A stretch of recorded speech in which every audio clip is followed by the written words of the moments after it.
السلام عليكم متتبعات قناة حلويات ألماس.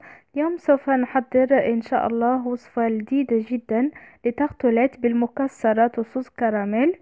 نتمنى تعجبكم وتجربوها، وأكيد أكيد غادي تنجحوا فيها. إليكم المقادير وطريقة التحضير.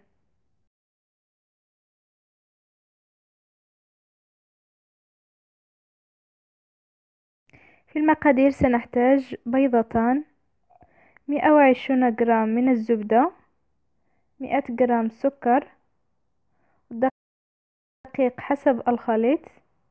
سنحتاج أيضا خميرة الحلوى، واحد الخميرة الحلوى وواحد سكر فاني. سنحتاج أيضا لهذه القوالب الصغيرة المدهونة بالزبدة ومرشوشة بالدقيق.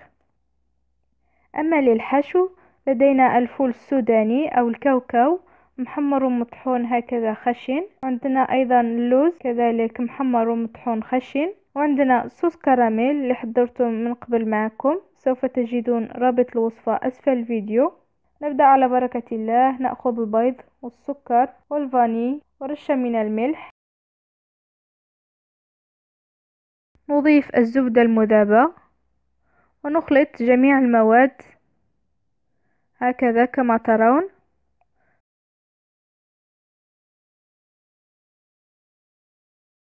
ثم نضيف الدقيق وخميرة الحلوى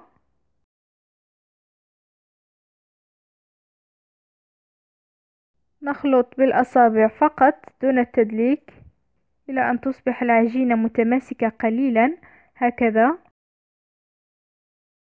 ثم نوزعها في القوالب وعلى الأطراف بهذا الشكل جيدا.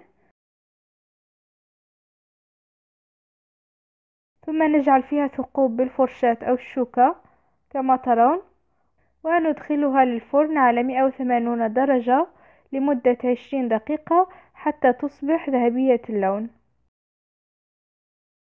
بعدها نأخذ الكراميل نسخنه قليلا على النار حتى يصبح بهذا الشكل، ثم نضيف عليه اللوز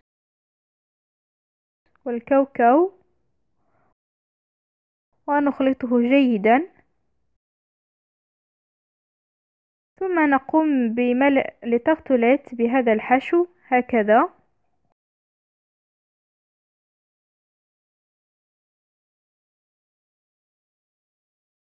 يمكنكم أن تتركوها قليلا لتبرد ثم تصبح جاهزة للتقديم.